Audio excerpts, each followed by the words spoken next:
CM Jagan సింహం లాంటి వాడని కూటమి పేరుతో ఎంతమంది ఏకమైనా ఆయన్ను ఓడించలేరని అన్నారు భీమిలి ఎమ్మెల్యే అవంతి శ్రీనివాస్.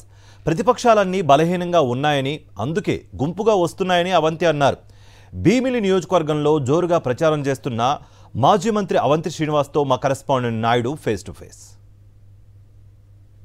వైఎస్ఆర్సీపీ అభ్యర్థులు విస్తృతంగా ప్రచారం చేస్తున్నారు. సీఎం వైఎస్ జగన్మోహన్ రెడ్డి పరిపాలనలో ఎటువంటి అభివృద్ధి సంక్షేమ పథకాలు అందాయనే దాన్ని వివరిస్తున్నారు. భీమిలి నియోజకవర్గంలో చేస్తున్న ప్రచారానికి ప్రజల నుండి ఎటువంటి స్పందన లభిస్తుంది, ఏ అంశాలను ప్రధానంగా గడప గడపకు వెళ్ళేప్పుడు ప్రస్తావిస్తున్నారనే విషయాలు మనతో మాట్లాడడానికి మాజీ మంత్రి అవంతి శ్రీనివాస్ ఉన్నారు. సార్ చెప్పండి సార్, గడప గడపకి తిరుగుతున్నారు, అనేక సామాజిక వర్గాల వారిగా కలుస్తున్నారు. ముఖ్యంగా మీ ప్రచారం ఏ విధంగా జరుగుతుంది?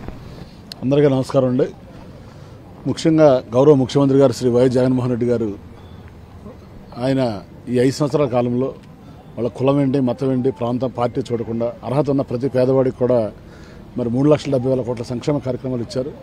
ఒక భీమిలి నియోజకవర్గంలోనే చూసుకుంటే 2,250 కోట్లు ఇచ్చారు సంక్షేమానికి. అభివృద్ధికి 500 కోట్లు ఖర్చు పెట్టారు. అంటే ఇవాళ సంక్షేమ అభివృద్ధి రెండు కళ్ళు కింద ఆయన అన్ని వర్గాలకి అన్ని ప్రాంతాలకి న్యాయం చేసిన ఏకైక ముఖ్యమంత్రి శ్రీ వైఎస్ జగన్మోహన్ రెడ్డి గారు.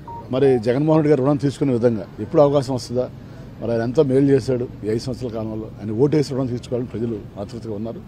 తప్పనిసరిగా రాష్ట్రంలో మళ్ళీ అత్యధిక స్థానాలు గెలుచుకుని వైఎస్ జగన్మోహన్ గారు ముఖ్యమంత్రి అవ్వడం ఖాయం. అలాగే భీమిలిలో కూడా మరి వైఎస్ఆర్సీపీ జెండా ఎగరవేసి అత్యధిక మెజార్టీతోటి వారికి బహుమతికి ఇస్తామని తెలియజేసుకుంటూ సెలవు తీసుకుంటాం. సార్, ఎన్నికల హామీలకు సంబంధించి జగన్మోహన్ రెడ్డి గారు ఏ విధంగా అమలు చేశారు, చంద్రబాబు నాయుడు గారు ఏ విధంగా చేశారు, అసలు ఇద్దరికీ పోలుకుందా ఈ హామీలు అమలు చేయడంలో? సో ఇద్దరికీ నక్కకి నాగలోకనంత తేడా ఉంది. చంద్రబాబు నాయుడు గారు అసలు ఆయన ఏం మాట్లాడతాడో ఆయనకి గుర్తుండదు. ఫస్ట్ రెండోది ఎలక్షన్లు అప్పుడు గుర్తొస్తారు ప్రజలని, తర్వాత మర్చిపోతాడు. మళ్ళీ 5 ఏళ్ళు మళ్ళీ ఎలక్షన్లు వస్తే గుర్తొస్తారు. కానీ జగన్ గారు అలా కాదు. జగన్ గారి నోట్లోంచి ఒక మాట వచ్చిందంటే, ఒక హామీ ఇచ్చారంటే అది అటు 600 సరే జరిగి తీరుతుంది. అది జగన్ గారి చంద్రబాబు తేడా. అటువైపు కూటమి తరఫున 3 పార్టీలు ఉన్నాయి, ఇటువైపు జగన్మోహన్ రెడ్డి ఒక్కరు. అయినప్పటికీ కూడా 175 స్థానాలకు 175, 25 ఎంపీలకి 25 ఎంపీలు గెలుచుకుంటామని జగన్ గారు ధైర్యంగా చెప్తున్నారు. ఆయన ధైర్యానికి కారణం ఏంటనుకుంటున్నారు? ఎందుకంటే ఆయన ఒక సింహం అంటాడు. చూసాం కదా, మన 27న బయటకు వచ్చింది సింహం. మరి ఆయన బస్సు యాత్ర స్టార్ట్ చేశాడు. ఒక ప్రభంజనం ఎలా ఉందో చూశారు మనందరం కూడా. సో మళ్ళీ ఆయన రోడ్డు మీదకి వచ్చిన తర్వాత జనాలు ఆదరణ చూశారు. కాబట్టి ఇవాళ దేశంలోనే అత్యధిక ప్రజాదరణ కలిగిన నాయకుడు జగన్మోహన్ రెడ్డి గారు. కాబట్టి ఆయన వారు వన్ సైడే. ఇప్పుడు కాదండి, ముగ్గురు ఎందుకు కలుస్తారు? వాళ్ళు బలహీనలని అక్కడే అర్థమవుతుంది కదా. సో వాళ్ళకి కాబట్టి ఇవాళ మేము ఎవరితో పొత్తులు లేకుండా సింగిల్గా, అప్పుడు ఆయన సింగిల్గానే ఫైట్ చేశాడు, ఇప్పుడు సింగిల్గానే ఫైట్ చేశాడు. మళ్ళీ కూడా ఆయన ఆశీర్వదించడానికి సిద్ధంగా ఉన్నారు. ప్రజలు తెలుసుకుంటున్నారు. ఇవాళ ఇదివరకట్లా అమాయకులు కాదు. చంద్రబాబు నాయుడు ఏదో మాటలు చెప్తే నమ్మేసే రోజులు పోయినాయి. అధికారం కోసం మాట్లాడే వ్యక్తి చంద్రబాబు. కాబట్టి ఇద్దరికి అసలు పోలికలేదు. తప్పనిసరిగా ప్రజలు ఇవన్నీ గమనిస్తున్నారు.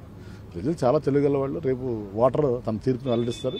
మళ్ళీ మనందరం జూన్ 4th కలుస్తాం, అప్పుడు తెలుస్తుంది. ప్రతిపక్ష పార్టీలు బలహీనంగా ఉన్నాయి కాబట్టి అందరూ కలిపి పొత్తు పెట్టుకుంటున్నారని, జగన్మోహన్ రెడ్డి సింహం కాబట్టి సింగిల్గా వస్తున్నారని, ఎన్ని పార్టీలు కలిసి వచ్చినా సీఎం వైఎస్ జగన్మోహన్ రెడ్డి ఏమీ చేయలేరని, మళ్ళీ మరొకసారి ముఖ్యమంత్రిగా జగన్మోహన్ రెడ్డిని గెలిపించేందుకు ప్రజలంతా కూడా సిద్ధంగా ఉన్నారని మాజీ మంత్రి అవంతి శ్రీనివాస్ చెప్తున్నారు. కెమెరామెన్ రమేష్తో నాయుడు, భీమిలిపట్నం నుంచి.